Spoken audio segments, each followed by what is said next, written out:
Rizky Sidoarbe dengan ayat 052. Pada video kali ini, aku akan membahas tentang sistem reproduksi pada wanita beserta siklus menstruasi. Organ reproduksi wanita merupakan sistem kompleks yang terdiri dari organ-organ yang bekerja sama untuk memungkinkan reproduksi. Sistem reproduksi wanita terdiri dari sistem reproduksi luar dan sistem reproduksi dalam. Sistem reproduksi luar terdiri dari vulva dan labium, sedangkan sistem reproduksi dalam terdiri dari ovarium, oviduk, uterus, dan vagina.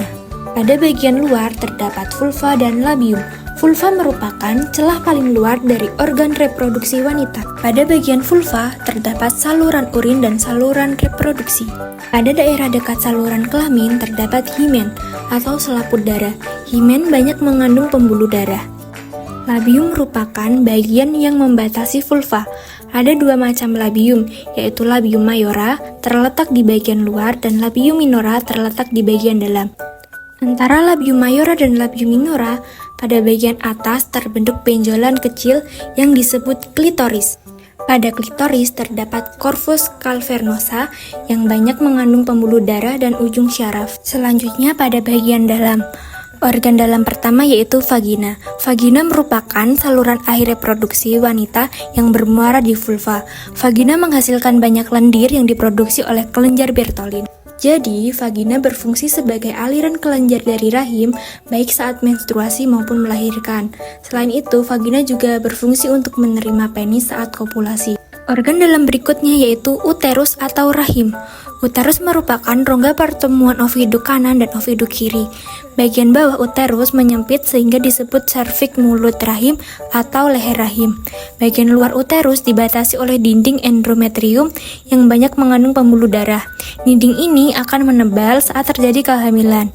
Uterus berfungsi sebagai tempat pertumbuhan dan perkembangan embrio. Selanjutnya yaitu oviduk.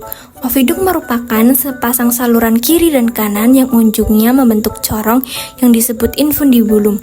Pada infundibulum terdapat fimbre atau rumbai-rumbai untuk menangkap ovum. Fungsi oviduk atau tuba falopi yaitu tempat pertumbuhan atau fertilasi. Organ reproduksi dalam terakhir yaitu ovarium. Ovarium terdiri dari ovarium kanan dan ovarium kiri. Ovarium berfungsi sebagai penghasil telur. Selanjutnya, kita akan membahas siklus menstruasi.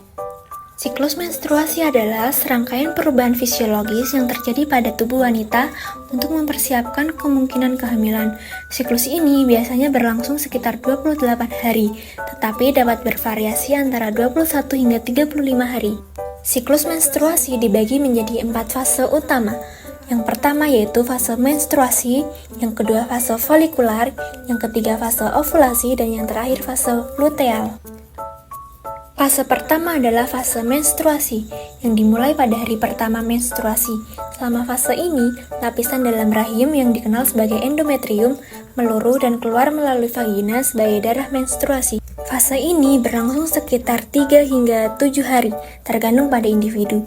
Hormon estrogen dan progesteron berada pada tingkat yang sangat rendah selama fase ini. Setelah fase menstruasi, kita memasuki fase folikular.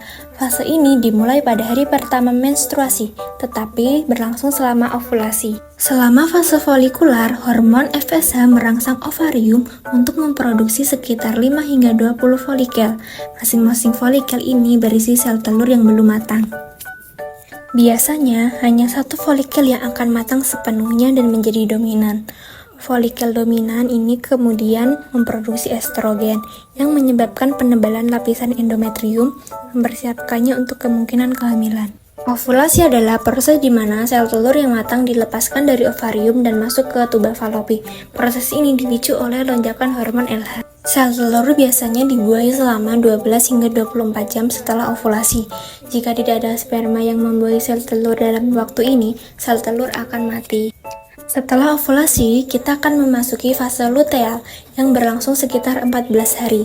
Selama fase ini, folikel yang pecah berubah menjadi corpus luteum yang melepaskan hormon progesteron. Progesteron berperan penting dalam menebalkan dan menjaga lapisan endometrium untuk mendukung kemungkinan implantasi embrio. Jika sel telur tidak dibuahi, korpus luteum akan menyusut dan berhenti memproduksi progesteron. Akibatnya, kadar hormon progesteron dan estrogen menurun, yang memicu peluruhan lapisan endometrium dan dimulainya kembali siklus menstruasi.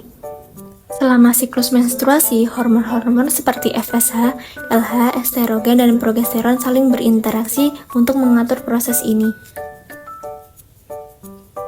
FSH dan LH dari kelenjar pituitari merangsang ovarium, sementara ovarium menghasilkan estrogen dan progesteron yang mempengaruhi rahim.